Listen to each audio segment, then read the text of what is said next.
የመንግስት ሰራተኞችና አስተዳደር የብቃት ምዘና ፈተና ሊወስዱ ነው። ትንታኔ ያለው ኢራን በተነሳ የመንግስት ላይ ተቃውሞ 10 ሰዎች ተገደሉ። ሩሲያ ዩክሬን ላይ ጥቃት አደረሰች። አድማጮች የሰዓቱ መረጃዎች ናቸው፣ አብራችሁን ቆዩ። የከተማና መሰረተ ልማት ሚኒስቴር ሰራተኞች በብቃት የምዘና ፈተና እንደ አዲስ ሊመደቡ መሆኑን ገለጸ።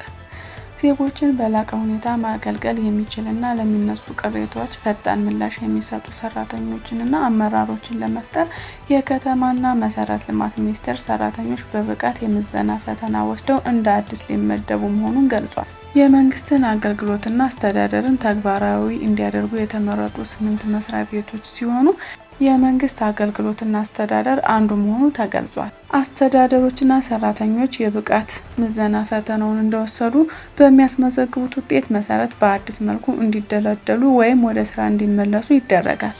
የብቃት ምዘናው የኢትዮጵያ መንገዶች አስተዳደር፣ የኢትዮጵያ ኮንስትራክሽን ባለስልጣንና የኢትዮጵያ ኮንስትራክሽን ማኔጅመንት ኢንስቲትዩት ሶስቱ በሚኒስቴር ስር በሚገኙ ተጠሪ ተቋማት ከ6000 በላይ የመንግስት ሰራተኞች የምዘና ፈተናውን የሚወስዱ ሲሆኑ የብቃት ምዘናው የኢትዮጵያ መንገዶች አስተዳደር፣ የኢትዮጵያ ኮንስትራክሽን ባለስልጣንና የኢትዮጵያ ኮንስትራክሽን ማኔጅመንት ኢንስቲትዩት ሶስቱ በሚኒስቴር ስር በሚገኙ ተጠሪ ተቋማት ከ6000 በላይ የመንግስት ሰራተኞች ሁለተኛውን የምዘና ፈተናውን የሚወስዱ ሲሆን የመጀመሪያው ሳምንት ጥር ወር 2018 ይወስዳሉ ተብሏል። የብቃት ምዘና ማዕቀፉን ዩኒቨርሲቲዎችና የስልጠና ተቋማት የሚያወጡት ሲሆን የስልጠና ሞጁሎችንና ጥያቄዎችን እንደሚያወጡና እንደሚጠይቁ ተገልጿል። ምዘናውን ያላለፈ ሰራተኛ ስልጠናውን እየወሰደ ስራውን ይሰራል። ነገር ግን ቀድሞ ወደ ነበረበት ስራ ለመመለስ የብቃት ምዘናውን ማለፍ ግዴታው ነው። የብቃት ምዘና ዓላማው ለህዝብ የሚሰጠውን አገልግሎት ምን አይነት ነው ብሎ ማየት፣ ቀልጣፋና ዘመናዊ ለማድረግ ብቁ፣ ነፃና ገለልተኛ የመንግስት ሰራተኛና አመራር በመፍጠር ወደ ስራ ማሰማራት የሪፎርሙ ዋና ዓላማ ናቸው። አክሎም የብቃት ምዘና ማድረግና አዲስ ምደባ ማድረግ ሰራተኛን የማፈናቀል ዓላማ እንደሌለው ተገልጿል። የብቃት ምዘናው በዚህ ዓመት በፌደራል ብቻ እንደሚሰጥ ተጠቁሟል። ነገር ግን በቀጣይ በክልል ከተሞችም እንደሚጀምር ተሰምሮበታል። የከተማና መሰረተ ልማት ሚኒስቴር ወይዘሮ ጫልቱ ሳኒ እንደገለጹት የስልጠናው ሪፎርም የሰራተኛውን የአስተዳደሩን ብቃት አሰልጥኖ ዘመናዊ፣ ብቁ፣ ገለልተኛ ተቋም በመገንባት የሚሰጡ አገልግሎቶችን ከመጓተት የጸዱና በቴክኖሎጂ የታገዙ በማድረግ የዜጎችን አመኔታና እርካታ ማሳደግ መሆኑን ገልጸው ሰራተኛን ለመቀነስ አለመሆኑን አጥብቀው ገልጸዋል። በኢራን ደካማ ኢኮኖሚ ችግር በተነሳው ሰልፍ ዙሪያ የተፈጠረው ሁከት ቢያንስ 10 ሰዎች ገድሏል። የዩናይትድ ስቴትስ ፕሬዝዳንት ዶናልድ ትራምፕ ኢራንን አርብ ዕለት አስጠንቅቀዋል። ሰላማዊ ሰልፈኞችን ኢራን በኃይል ከገደለች አሜሪካ በኢራን ጣልቃ እንደምትገባ በመግለጽ አስፈራርተዋል። ትራምፕ በምን ጣልቃ እንደሚገቡ ግልጽ ባይሆንም አስተያየታቸው ፈጣንና ቁጣ የተሞላበት ምላሽ ፈጥሯል። ቅዳሜ ዕለት የአሜሪካ ጦር የቬኔዙዌላ ፕሬዝዳንት ለረጅም ጊዜ የቴህራን አጋር እንደያዘ ከተናገሩ በኋላ አዲስ ጠቀሜታ አግኝተዋል። የኢራን ሰልፈኞች ከባለስልጣናቱ ጋር ለመወያየት ቢፈልጉም የኢራን መንግስት ግን ከረብሻ አራማጅ ጋር መነጋገር አያሻም ማለታቸው በሀገሪቱ ላይ ሌላ ይበልጥ ሰላምን አደፍርሷል። በሀገሪ ውስጥ ያሉ ጠንካራ ባለስልጣናት የተቃውሞ ጥያቄዎችን ለመፍታት ውይይት ሲያደርጉ ለሰልፈኞቹ የበለጠ ጠብ የሚያጭር ምላሽ ይሰጡም እንደነበር ተገልጿል። ነገር ግን ደም አፍሳሽ የጸጥታ ኃይሎች ብዙውን ጊዜ እንደዚህ አይነት ተቃውሞዎችን ይከታተሉ እንደነበር ተገልጿል። ኢራን በኢኮኖሚ ችግር ህዝብ ሰልፍ ሲያደርግ የመጀመሪያ አይደለም።